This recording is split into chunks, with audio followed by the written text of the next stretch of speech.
அப்போஸ்தலர் 25ஆம் அதிகாரம்.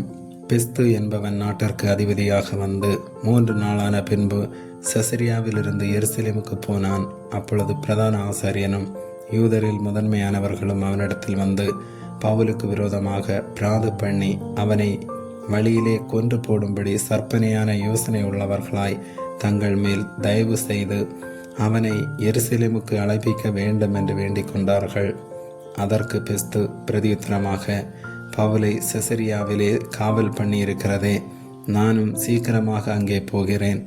ஆகையால் உங்களில் திறமுள்ளவர்கள் கூட வந்து அந்த மனுஷனிடத்தில் குற்றம் ஏதாகிலும் உண்டானால் அந்த குற்றத்தை அவன் மேல் சாட்டட்டும் என்றான்.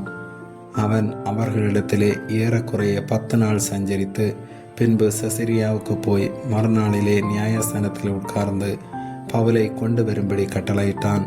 அவன் வந்தபோது எருசலேமிலிருந்து வந்த யூதர்கள் அவனை சூழ்ந்து நின்று தங்களால் ரூபிக்கக்கூடாத அநேகம் கொடிய குற்றங்களை அவன் மேல் சாட்டினார்கள்.